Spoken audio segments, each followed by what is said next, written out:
आदाब, नमस्कार। आप देख रहे हैं बड़ी खबर। मैं हूं मोनिश सनवर। दिल्ली की सियासत में एक बार फिर एक बड़ा मोड़ आया है।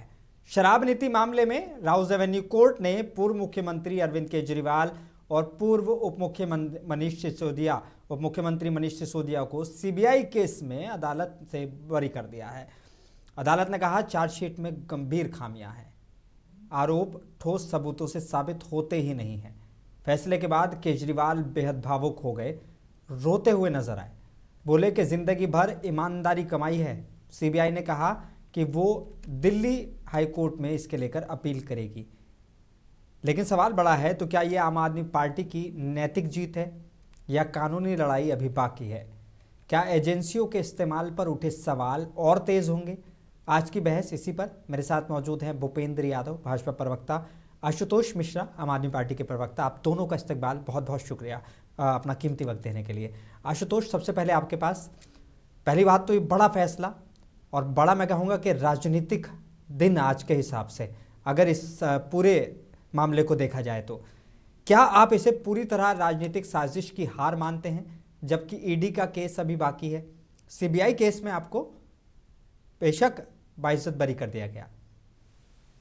फिर इस देखिए, बिल्कुल सत्य की जीत हुई है। जिस तरह से भारतीय जनता पार्टी के द्वारा कथित शराब घोटाला बनाया गया था और उसी प्रोपेगेंडा पर इन्होंने दिल्ली का चुनाव लड़ा। सीबीआई जब ये हार चुकी है इस केस को, तो ईडी को उसमें वैसे भी कुछ नहीं मिल रहा है, क्योंकि जब इस केस में कोर्ट ने कहा है कि जो आप सबूत ही नहीं जुटा पाए हैं, तो ईडी इसमें क्या करेगी? केस तो ऐसे ही खत्म हो जाएगा।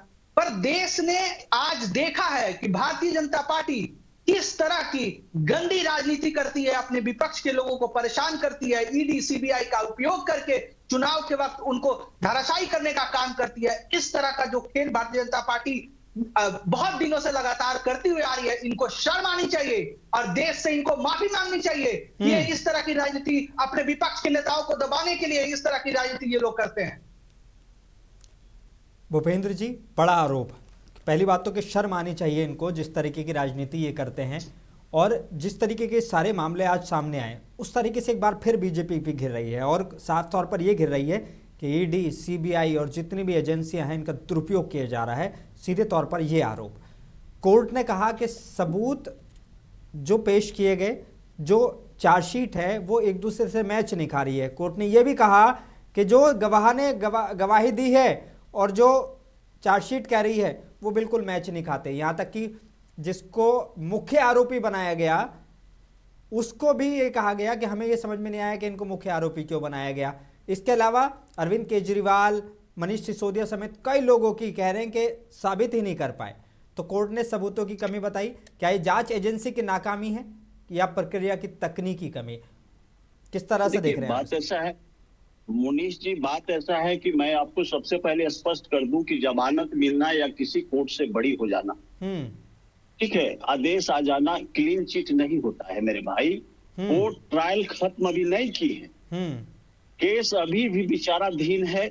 माननीय सीबीआई जो है ना, राउज एवेन्यू कोर्ट से ठीक है, उनकी जमानत मतलब बरी हुए हैं आदरणीय केजरीवाल जी और मनीष सिसोदिया जी। तो ठीक है, अच्छी बात है, आप एकदम, आपको जो है ना डिग्री मिला है। लेकिन माननीय सीबीआई ने इसको चैलेंज करने के लिए हाई कोर्ट जाने के लिए तैयारी कर ली। अरे भाई, अब रही बात, ये तो कानूनन प्रक्रिया है। अब ये कानूनी प्रक्रिया में संविधान भी उनको इजाजत देता है लोकतंत्र में कि जो है ना माननीय सीबीआई वो उच्चली सदन जा सकते हैं। अब रही बात कि अगर जो है, मैं आपको बता दूं कि अरविंद केजरीवाल अदालत से राहत मिलते ही, इसका मतलब यह नहीं है कि ये लोग बहुत बड़े जो है ना महात्मा संत हो गए। अरे भाई, एजेंसियां विशेष करके सेंट्रल का जो सबूत कोर्ट के सामने रखे हैं, उन पर अभी अंतिम फैसला आना बाकी है। अभी तो ये लोग जाएंगे हाई कोर्ट, तो भाई कोर्ट का सामना करिए। अगर मामला कोर्ट के फैसले का है तो कानून के तहत एजेंसी हाई कोर्ट जाने का पूरा अधिकार है। यही उनका लोकतंत्र का प्रक्रिया है। अब रही बात, अरविंद केजरीवाल जी अपने मुंह मिट्टू हो रहे हैं सिसोदिया जी की, भाई हम बहुत बड़ा तिल मार लिए हैं। अरे भाई आप ये बताइए ना, दिल्ली की जनता आपसे पूछना चाहती है कि शराब नीति के अंदर में बदलाव आपने किसके हित के लिए किया, क्या आवश्यकता थी? ठीक। ये तो चोर के दाढ़ी में तिनका वाली बात है रे भाई। तो देखिए कुल मिला करके ये लोग राजनीतिक हथकंडा बनाना चाहते हैं, ये लोग चोरी जरूर किए हैं, ये लोग रिसोर्स को लूट जरूर किए हैं दिल्ली सरकार में। और ऐसी स्थिति में माननीय ईडी या कोई भी सीबीआई एजेंसी हो देश की, यदि वो जांच करके उनको कोर्ट तक ले गया है तो कहीं ना कहीं ये घोटाला का तो मामला है ही। ये जो है ना, हम लोगों को कहने से कुछ नहीं होता। ये निचली अदालत ने उनको बरी किया है तो चले जाएंगे सीबीआई निचली अदालत, अभी तो कोर्ट में ट्रायल चलेंगे ना। ये एकमात्र निचली अदालत से बड़ी होकर के दिवाली मना रहे हैं, तो इनकी अपनी आजादी है, मनाए, कोई दिक्कत नहीं है। अच्छा, मुझे एक 2-3 सवाल मैं इनसे पूछना चाहता हूँ, या मैं आपसे भी पूछना चाहता हूँ। आप मुझे बताइए कि अभी तक सीबीआई का कोई ऐसा स्टेटमेंट ऑफिशियली आया है कि हम ऊपरी अदालत में जाने वाले हैं? मैं पूछना चाह रहा हूं आपसे, क्या ऐसा कोई स्टेटमेंट आया है ऑफिशियली? अभी तक पर भारतीय जनता पार्टी के मतलब बेशर्म नेताओं को यह पहले से पता है कि सीबीआई अभी हाईकोर्ट में जाना है जी, हाईकोर्ट के बाद सुप्रीम कोर्ट में जाना है जी। इतने बेशर्म लोग हैं ये, मतलब उसकी नीचता की हद नहीं है। आप खुद सोचिए, कोर्ट ने इन्हें बरी कर दिया, केस खत्म कर दिया, और ये इस उम्मीद में बैठे हुए हैं कि ये हाई कोर्ट में जाएंगे। अरे आपको कैसे पता? सीबीआई ने आपको बताया। बेसिकली ये लोग चुनाव के वक्त सीबीआई ईडी को इस्तेमाल करते हैं। आपने देखा होगा झारखंड के चुनाव के वक्त इन्होंने कैसे हेमंत सोरेन का सीबीआई ईडी के द्वारा उनको अरेस्ट किया था। आखिरकार उस केस का क्या हुआ? इनका ये इतिहास रहा है। ये हमेशा जो नेता इनसे मजबूती के साथ लड़ता हुआ दिखाई देता है, ये सीबीआई ईडी का दुरुपयोग करके उसको दबाने की कोशिश करते हैं। इनको आखिर क्या मिला? इनको तो इन्होंने एक प्रोपेगेंडा फैलाया अरविंद केजरीवाल के खिलाफ, दिल्ली की सत्ता इनको मिल गई। ये इस तरह से हर राज्य में करते हैं। तो ये इनसे पूछिए कि क्या सीबीआई से इनकी बातचीत हुई थी? इनको कैसे पता कि सीबीआई हाईकोर्ट जाएगी या नहीं जाएगी? इतने कॉन्फिडेंस क्यों है? ये इसलिए कॉन्फिडेंस है क्योंकि इनकी सरकार है और सीबीआई को, ईडी को, दिल्ली पुलिस को ये सब इस्तेमाल करते हैं, अपने हिसाब से उसको इस्तेमाल करते हैं, अपने सुविधा के लिए उसका इस्तेमाल करते हैं। ये निर्लज लोगों की सरकार है। आजादी के इतिहास में पहली ऐसी सरकार है जिन्होंने अपने विपक्ष के नेताओं को दबाने के लिए सीबीआई, ईडी का इस्तेमाल किया है। और अरविंद केजरीवाल इसे आजाद भारत का सबसे बड़ा राजनीतिक षड्यंत्र बता रहे हैं। क्या ये बयान न्यायिक प्रक्रिया से आगे नहीं जाता? बिल्कुल वो ये षड्यंत्र है। षड्यंत्र करके एक मजबूत सरकार को इन लोगों ने गिराया है यहाँ पे। इससे बड़ा बेशर्मी क्या हो सकती है? आप खुद सोचिए, जिस दिल्ली में सरकारी स्कूल हमने अच्छे किए, जिस दिल्ली में हमने बिजली मुफ्त दी, जिस दिल्ली में हमने स्वास्थ्य सुविधाएं इतनी अच्छी की, उस सरकार को इन लोगों ने किस तरह से घसीट के उस दिल्ली के मुख्यमंत्री को ये लोग जेल तक लेके गए। पूरी की पूरी भारतीय जनता पार्टी शराब घोटाले में आम आदमी पार्टी को संलिप्तता की बात की, बड़े बड़े टीवी चैनलों ने डिबेट किया। आज देखिए सब कुछ खत्म हो गया। एक निचली अदालत अब समझिए कि निचली अदालत ने कहा कि भाई इनके खिलाफ कोई भी सबूत नहीं है, कुछ भी नहीं है, आप ठीक से केस तक नहीं बनाए हैं, तो ये ऊपरी अदालत में जाके क्या दिखाएंगे? यही तो लेके जाएंगे। ये तो शर्म की बात है कि निचली अदालत से आप निचली अदालत में ही हार गए। निचली अदालत में 22 लोग जो 21 लोग हैं उनको रिहा कर दिया, बोला कि भाई आपका केस कमजोर है। उसके बावजूद भी मैं तो इन लोगों की हिम्मत की दाद देता हूं कि टीवी पे आके बैठ के और ये बखान कर रहे हैं और उस पे भी ये लोग अपना प्रोपेगेंडा फैलाने की बात कर रहे हैं। वो कह रहे हैं भूपेंद्र जी हमारे कि भैया इसका मतलब ये थोड़ी हो गया कि वो संत महात्मा हो गए। तो इसका मतलब तो ये भी नहीं होगा कि अमित शाह को तारी पार कर दिया गया था। इसका मतलब तो ये भी नहीं कि वो बहुत संत महात्मा है। भूपेंद्र जी कैसे वो स्टूडेंट फाइल्स में उनका नाम आया है देश के प्रधानमंत्री जी का, इसका मतलब तो ये भी नहीं कि वो महान है। नाम कहां से आया उनको तो बताना पड़ेगा ना। कोर्ट में जाओ ना, अडानी अंबानी को टीवी चैनल पर बैठ करके गुड़ बात करते हैं दिया है। क्या शो करना चाहते हो मेरे भाई? डूले हुए ये भी नहीं है, ट्रंप की बात मान रहे हैं, ट्रंप के चक्कर में पड़े हुए हैं, ट्रंप के दबाव में है, देश का नुकसान हो रहा है। अरे भाई आप तो दंगाई बलवाई के गोद में बैठ गए, जिस कांग्रेस को मटिया बेच करके आप लोग जो है ना बाहर गए थे, और उसी कांग्रेस को दंगाई बलवाई के गोद में बैठ गए। उसी कांग्रेस के साथ आप चुनाव लड़ते हैं और बीएमसी इलेक्शन में आप गठबंधन करते हैं। ओवैसी को है कांग्रेस, आप और उसी कांग्रेस के गोद में बैठ पाओगे, दर्द हो जाएगा, कान फट जाएगा आपका। सुनिए सुनिए सुनने की क्षमता रखिए। अरे ओवैसी को दिन भर गाली देते हैं आप लोग। लोगों के गोद में बैठकर खेल रहे हैं केजरीवाल, क्या बात करेंगे? देश की जनता, दिल्ली की जनता जो है समझ गई, उनको मटिया मेट करके जो है खत्म कर दिया। कहाँ को दिन भर गाली देते हैं आप लोग? ओवैसी को दिन भर गाली देते हैं। बीएमसी चुनाव में जाके आप गठबंधन क्यों कर रहे हैं? गठबंधन क्यों कर रहे हैं? गठबंधन क्यों कर रहे हैं? अंदर समाहित कर दिया है आप लोगों ने। भूपेंद्र जी, एक चीज समझना चाहता हूं कि मान लीजिए कि सीबीआई हाई कोर्ट में इसको लेकर अपील करेगी, ठीक है, जो अभी चीजें निकल कर आ रही हैं वो मान लेते हैं, लेकिन क्या आपको भरोसा है कि ऊपरी अदालत में फैसला पलट सकता है, वो भी इस चार्जशीट के साथ में जिसमें पहले से इतनी गड़बड़ियां हैं? देखिए, बात ऐसा है मोनीश जी, यह कोर्ट का मामला है। ये लोग ईमानदार छवि की बात करते हैं। स्वतः ईमानदार बनना ये कहते ही इजाजत नहीं देती है संविधान। अरे भाई, जब आप नीति में जो है ना बदलाव किया तो आखिर किसका फायदा दिलाने की बात की थी? ये दिल्ली की जनता पूछना चाहती है। अरे भाई, आखिर सीबीआई कोर्ट ने आपको जो है चार्जशीटेड किया और कोर्ट तक घसीट करके ले गया, तो कहीं ना कहीं वो तो साधु महात्मा थे नहीं, वो तो घोटाला किए होंगे, तभी तो कोर्ट जो है ना उनको सीबीआई जो है ना ले जाकर के उनको कोर्ट में घसीट करके ले गया। अब वहां से ये बड़ी हो गए तो इतना ना अति उत्साह में लोग पागल हो गए हैं कि दिल्ली की जनता पूछती है उनसे कि आखिर शराब नीति में बदलाव किसके वजह से की गई? कौन सी शराब कंपनियों को, कौन से अपने चहेते को फायदा दिलाने के लिए इस तरह की नीति में बदलाव किया? आशुतोष मिश्रा, जवाब दे दीजिए। अगर शराब नीति में बदलाव किया गया था तो किसके लिए किया गया था, किसको फायदा पहुंचाना था? मैं बता रहा हूं, इन सारी बातों के जवाब ये कौन होते हैं इनको देने वाले? कोर्ट को हमने दिया, कोर्ट ने तो हमें बरी कर दिया। आपको भी तो पता है ना पीएमएलए जो एक्ट है उसमें किस तरह का प्रावधान है। पढ़े लिखे तो ये है ही, कुछ भी आरोप अभी लगा दीजिए, 6 महीने के लिए आप जेल में डाल दीजिए, फिर आदमी को खुद ही साबित करना पड़ता है कि भाई मैं निर्दोष हूं। तो आप ये ज्ञान न दिया कीजिए कि सीबीआई ने अदालत से जमानत मिलना और बरी हो जाना ये कोर्ट का अंतरिम फैसला नहीं होता है, कानूनी ज्ञान नहीं है। ये सब कहानी मत सुनाइए हमें। आपने देश को बेवकूफ बनाया, आपने देश को बेवकूफ बनाया। अरे आप मुझे बताएंगे जो देश को गुमराह करता है, देश को बर्बाद कर दिया, देश की सम्मानित जनता आदरणीय नरेंद्र मोदी जी को बात-बात बोलो भाई, तुम जो देश को बांटने का काम करता है वो हमें ज्ञान देगा, वो हमें ज्ञान देगा। जी भूपेंद्र जी, देखिए, बात ऐसा है कि ये प्रवक्ता है एबीपी का, आप आदमी का ना? जी आम आदमी पार्टी। तो इनको आम आदमी पार्टी के प्रवक्ता हैं, अभी नौजवान हैं, धैर्य से बोलना चाहिए। नाक में दम कर रखा है। सुनिए, कहाँ दम कर रखे हो यार, तुम तो दिल्ली से भी चले गए, अरे आप लोग की हालत खराब हो गई। अरविंद केजरीवाल को इतना डर क्यों लगता है? पहले आप ये तो बताइए। अरे आपके नेता नरेंद्र मोदी अरविंद केजरीवाल से डरते क्यों है इतना, ये मुझे बताइए। अरे मुझे अच्छा सुन, मैं बहुत प्रेम से आदर सम्मान पूर्वक आपसे पूछ रहा हूँ, ये आपके जो नेता है नरेंद्र मोदी, ये इतना डरते क्यों है अरविंद केजरीवाल से? बताइए ना सर प्लीज, इतना डरते क्यों विपक्षी नेताओं से?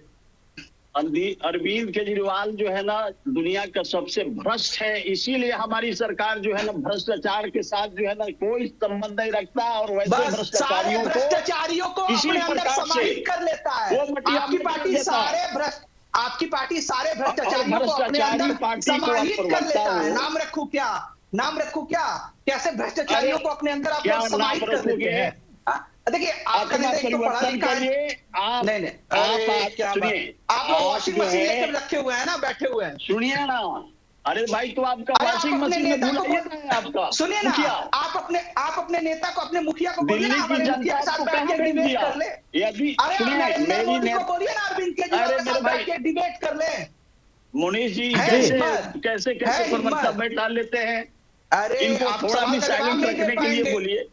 ठीक है आशुतोष जी, आशुतोष एक सवाल। आशुतोष, जिस तरीके से हमारे भूपेंद्र जी कह रहे हैं कि अगर मान लीजिए कि सब आरोप झूठे थे तो 2 साल तक नेताओं को जेल में क्यों रहना पड़ा, ये सवाल उठा रहे हैं। आगे कह रहे हैं कि क्या अगर इस मामले को लेकर अगर अब जो कि फैसला आ चुका है तो क्या एजेंसियों की भी जवाबदेही तय होनी चाहिए?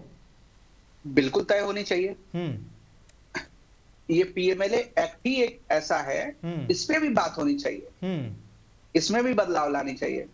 इस तरह से तो आप देश के किसी भी नेता को आप पकड़ के बिठा देंगे इलेक्शन के टाइम में, 6 महीने तक वो जेल के अंदर रहेगा, इलेक्शन हो जाएगा, आपका फायदा हो गया। ये चुनाव भी तो इसी तरह जीत रहे हैं ना। तो जवाबदेही तो सबकी तय होनी चाहिए। सिर्फ अरविंद केजरीवाल नहीं, इस देश में और भी विपक्ष के नेताओं हैं जिनको परेशान ये लोग कर रहे हैं, और चुनाव के वक्त वो हमेशा परेशान करते हैं। मैंने आपको एग्जांपल भी दिया कि कैसे आपने देखा हेमंत सोरेन को चुनाव के वक्त अरेस्ट किया गया था जी। तो इस पे बिल्कुल जवाबदेही सबकी तय होनी चाहिए, चाहे वो ईडी हो, सीबीआई हो। सीएजी रिपोर्ट में रेवेन्यू लॉस और नीति में गड़बड़ियों की बात कही गई, तो क्या अब ये फैसला आने के बाद उसे नजरअंदाज किया जा सकता है क्या आशुतोष? देखिए, वो जो भी वो पॉलिसी बनी थी, ठीक है, किसी भी पॉलिसी में खामियां हो सकती है, हाँ ठीक है, वो इंसानी पॉलिसी बनाता है, उस पर हमने काम भी किया था। लेकिन आप चुनाव के वक्त उसको, चुनाव जीतने के लिए उसको हथकंडा अपना के एक दिल्ली के एक चुने हुए मुख्यमंत्री को आप जेल में डाल देते हैं। ये कहाँ का संविधान है इस देश का? ये तो आजाद देश का सबसे बड़ा षड्यंत्र है ये, जिसमें प्रधानमंत्री खुद सम्मिलित है, देश के गृह मंत्री खुद सम्मिलित है। भूपेन जी, बात सही है, क्योंकि क्या इससे बीजेपी को वाकई राजनीतिक नुकसान नहीं होगा? क्योंकि बीजेपी ने इसको इतना हाइप दे दिया था, शराब घोटाला इतना बड़ा मुद्दा बना दिया था इसको, तो इससे तो अगर फिर बीजेपी को कहीं ना कहीं राजनीतिक लॉस होगा। नो, सुनिए मणि जी, मैं आपको बता दूं कि जब जांच एजेंसियां सवाल पूछती है तो उन्हें राजनीतिक कहना जांच से बचने की नीति है इनकी। नहीं, जांच एजेंसियां कर रही थी जो अगर काम जांच एजेंसियां करती हैं अपने, लेकिन बीजेपी ने तो इसको बड़ा मामला बना दिया था ना। नहीं, बीजेपी की कोई जरूरत नहीं इसमें मामला बनाने की, कोई भी। हम भाई जीरो टॉलरेंस नीति पर काम कर रहे हैं इस देश के अंदर में। देश के रिसोर्स को कोई भी होगा वो लूटेगा, क्यों नहीं हमारा भाजपा शासित प्रदेश का ही हो। हम लोग किसी को नहीं छोड़ते हैं, ना किसी को बचाते हैं। आप देख लीजिए, आज से नहीं, ये लोग इंडी गठबंधन के जैसे साथ रह करके ये लोग देश के जितने भी रिसोर्स को लूटे हैं, ये सभी के सभी जो है ना एकदम कोर्ट के चौकट पर जा रहे हैं भाई। अब बिहार से हमारे आदरणीय लालू प्रसाद जी, अब वो कहते हैं कि हमको कोर्ट तंग करता है, हमको जो है ना नरेंद्र मोदी फंसा दिया, उसको तो कांग्रेस फंसाया भाई। उनको सजाए कांग्रेस के रीजन में लूट हुई, कांग्रेस के रीजन में उनकी जेल हुई। ठीक उसी प्रकार जो है ना ये दारू नीति, शराब नीति में जो है ना फेर बदल करके अपने लोगों को लाभ पहुंचाने के लिए जो है ना इन्होंने इतना कुकृत कार्य किया आदरणीय अरविंद केजरीवाल जी, कि पूरे देश की जनता जो है ना इन पर संसार है कि अरे भाई तो बहुत ऑनेस्ट नेता बन करके आए थे, कांग्रेस के मटिया मेट करके आए थे, लेकिन आज इनसे बड़ा डकैत तो इस धरती पर जो है ना कोई नहीं मिला दिल्ली को। तब जाकर के दिल्ली की सम्मानित जनता पिछले इलेक्शन में इनको मटिया मेट करके जो है ना बर्बाद कर दिया। ये चले गए जेल। ये किसको बताना चाहते हैं? अरे भाई, टीवी चैनल पर गुड बात करने से क्या हो जाएगा?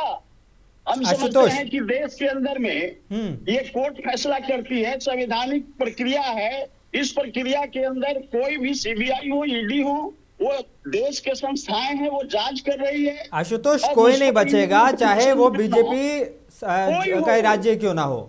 और अब दूसरा सवाल इससे रिलेटेड, क्या इस फैसले के बाद आम आदमी पार्टी, एक बार लगा था कि जैसे थोड़ा दिल्ली में और राष्ट्रीय राजनीति में आम आदमी पार्टी जो है थोड़ी सी कमजोर नजर आ रही हो, लेकिन अब अरविंद केजरीवाल जिस क्लेवर में दोबारा आज नजर आए और जो उनकी पूरी टीम, सारे बड़े नेता नजर आए, तो क्या मान के चलें कि दिल्ली और राष्ट्रीय राजनीति में एक बार फिर आक्रामक तेवर में आम आदमी पार्टी दिखाई देगी?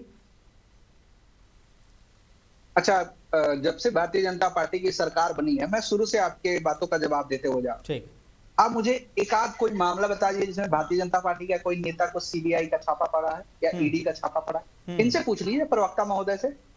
बहुत मुझे ज्ञानी लग रहे हैं और बहुत जानकारी भी होगा। मैं इनको टीवी चैनल से बोल रहा हूँ, ये साबुत लाएं। आपने बता दिया।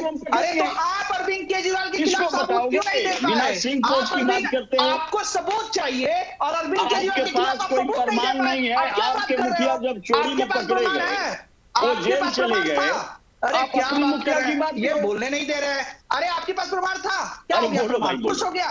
अरे खुश हो गया प्रमाण? आप उसी प्रमाण की बात कर रहे हैं ना जो अरविंद केजरीवाल के खिलाफ आप देने की बात कर रहे हैं। अरे भाई, ये तो जांच एजेंसी की बात है, जांच एजेंसी अपना जांच करेगी। अरे क्या बात कर रहे हैं? अरे क्या बात कर रहे हैं? हिटलरशाही कर रहे हैं तो दूध का दूध, समय सबका आएगा। अरे याद रखिए, आप समय सुनिए, समय सबका आएगा। जेल का बजट बढ़ा लीजिए, सरकार बदलेगी तो समय आपका भी आएगा। सारी चीजें होंगी, आप नोट कर लीजिए। कट्टर ईमानदारी का कर लीजिए। सर्टिफिकेट खुद सबका देना ही सब। आसान है, लेकिन असली सर्टिफिकेट अदालत देती है। ये क्या बात करते हो भाई? ये सर्टिफिकेट अदालत से लो ना। तो आप मान चुके ना कि अभी सर्टिफिकेट मिल गया है। अरे अभी बरी हो गए ना, अभी बरी हो गए अच्छी ना, बात है, बरी हो गए ना। तो अरे आशुतोष, क्या आप मानते हैं हाईकोर्ट जाने का धमकी दे रहा है? और इनसे पूछ लीजिए ना, जिस देश के पैसे की लूटने की बात कर रहे हैं, भाई पीएम प्रक्रिया है फंड वो का क्यों नहीं दे रहे हैं ये लोग हम्म। हिसाब? अरे इनसे पूछिए ना, पीएम केयर फंड का हिसाब क्यों नहीं देना चाह रहे हैं? आरटीआई के अंदर क्यों नहीं लाना चाह रहे हैं? सारे पैसा तो देश का खून चूस चूस के ये लोग खा के बैठे हैं। ये क्या बात करेंगे? जिनके घर, जिनके शीशे घर में शीशे खुद फूटे हुए, इनकी थाली में खुद ही छेद है, इनकी थाली में खुद ही छेद है। ये क्या बात करें? वो जेल से बचने वाले नहीं हैं। ये निचली अदालत आपको बचा लिया तो अलग चीजें अभाव में बच गए, अच्छी बात है। क्या फिर से ईडी भेजेंगे? अदालत जो है ना नहीं फिर से धमकी दे रहे हैं सीबीआई ईडी का। अरे सीबीआई ईडी का फिर से धमकी दे रहे हैं आप। अरे फिर से आप धमकी दे रहे हैं सीबीआई ईडी का। आप कर लीजिए, करो ना। दिल्ली की जनता के सामने किस राजनीति में बदलाव क्यों हुई? दिल्ली की जनता ने देख लिया कि भ्रष्ट पार्टी के भ्रष्ट नेता ने अपने मजबूत विपक्ष को दबाने के लिए जेल में पैसे घसीट के लेके गए। भ्रष्ट नेता के भ्रष्ट पार्टी के भ्रष्ट चला गया, आप समझ गए। और उसे भ्रष्टाचारी नेता का जो है ना प्रवक्ता बोल रहे हो, जो भ्रष्टाचार सिर से कंठ तक डूबा हुआ है अरविंद केजरीवाल का। अरे पीएम केयर फंड का हिसाब दे दीजिए ना, समझ में आ जाएगा। ठीक है भ्रष्टाचार कौन है? आशुतोष, क्या आप मानते हैं, भाई? क्या आप मानते हैं आशुतोष कि ये फैसला आम आदमी पार्टी की नैतिक साख को और मजबूत करेगा? जिस तरीके से आज अरविंद केजरीवाल कह रहे थे कि मैंने ईमानदारी कमाई है, खासकर लोकसभा और विधानसभा चुनावों से पहले। आप समझिए, अरविंद केजरीवाल 2013 से इस देश में राजनीति कर रहे हैं। 2014 से मुझे जहां पे पता है भारतीय जनता पार्टी की सरकार आई। ठीक है। 2000 अभी के पिछले 2-3 साल पहले ये केस बना जिनके अंदर पीएमएलए एक्ट के अंदर उनको अंदर कर दिया गया। अब खुद सोचिए, इतने सालों में इनको कुछ नहीं मिला अरविंद केजरीवाल के खिलाफ।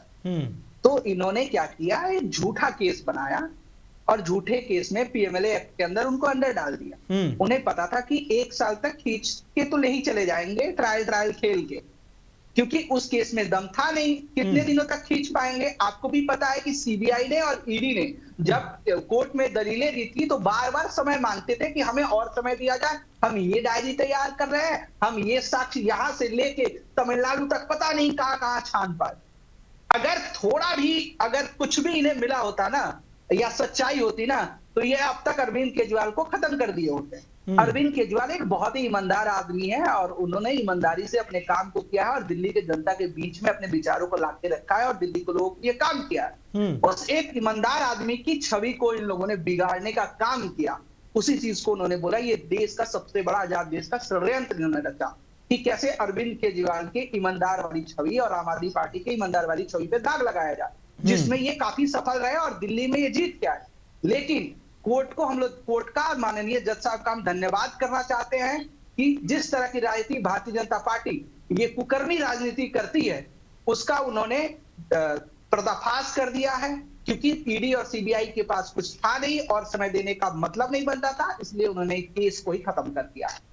भूपेंद्र जी, अब इन सारे मामलों के बाद जिस तरीके से आशुतोष कह रहे थे कि जो पीएमएलए का कानून है और जो जांच एजेंसियों की जो है दुरुपयोग का मामला है, क्या इस पर भी एक लगाम नहीं लगनी चाहिए? जैसा आम आदमी पार्टी आरोप लगा रही है सीधे तौर पर, वो कह रहे हैं कि ये तो जांच एजेंसियों का दुरुपयोग था और ये दुरुपयोग सिर्फ और सिर्फ विपक्ष के नेताओं के खिलाफ हो रहा है।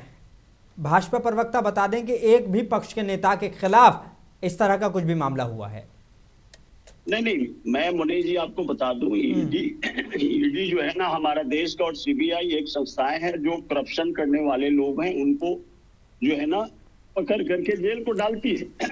आप करप्शन कीजिए ही नहीं। मैं आपको बता रहा हूं कि ये जो कोर्ट की फैसला आई है, ये कोर्ट की फैसला है। माननीय सीबीआई यहाँ फेल्यूर हुए हैं, ये हम उनकी फैसला को, कोर्ट की फैसला को स्वागत करते हैं। अब रही बात कि भाजपा जो है न्याय प्रक्रिया में सम्मान करती है इनको, लेकिन भ्रष्टाचार और जीरो टॉलरेंस की नीति पर हम लोग कोई समझौता नहीं करते। कोई भी व्यक्ति होगा, चाहे किसी भी पार्टी का हो, मेरा ही पार्टी का क्यों नहीं है, यदि है प्रवक्ता में दम है इनका तो कुछ भ्रष्टाचार ले आवे। नहीं तो किसी एक का तो बताइए ना जिसपे आपने आरोप तक भी लगाए हो। एक मिनट मुझे बोलने दीजिए। इनसे सिर्फ जो है आरोप लगाते हो तो किसी को मुंह से आरोप लगाने से कुछ नहीं होता है। इसके ठीक है, एक सवाल आशुतोष का जवाब दे दीजिए। आशुतोष इनसे पूछिए, आशुतोष क्या जवाब लेने जाएंगे तो सुनिए, आशुतोष के जवाब दे ही नहीं पाएंगे ना। हाँ। आप इनसे पूछिए शारदा घोटाला चिटफंड घोटाला में शुभेंदु अधिकारी पे इन लोगों ने ईडी भेजा था जब ममता बनर्जी सरकार में। अब ये बोलने नहीं देंगे सर, यही दिक्कत है आप लोग। चलिए 1 मिनट है मेरे पास प्लीज। हाँ आशुतोष, इनसे पूछिए कि जब शुभेंदु अधिकारी ममता बनर्जी की पार्टी में थे चिटफंड घोटाला शारदा घोटाला में वो मुख्य आरोपी, जैसे ही भारतीय जनता पार्टी में आए तो सारे केस खत्म हो गए, दूध के धुले हो गए क्या आपके पार्टी में आके?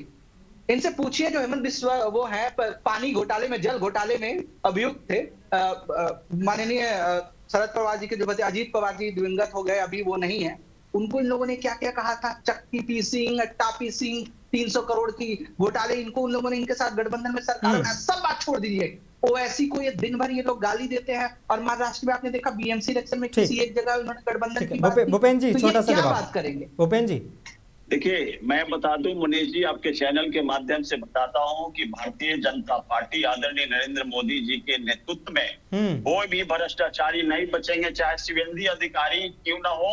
उनका जो केस है, कोई केस खत्म नहीं हुआ है। मैं आपको बता देता हूं चैनल के माध्यम से, ये गलत, ये बयानबाजी कर रहे हैं, इनको कोई नॉलेज नहीं है। कोई भी भ्रष्टाचारी पार्टी में क्यों आपने शामिल कराया? न्यायालय फैसला देगी।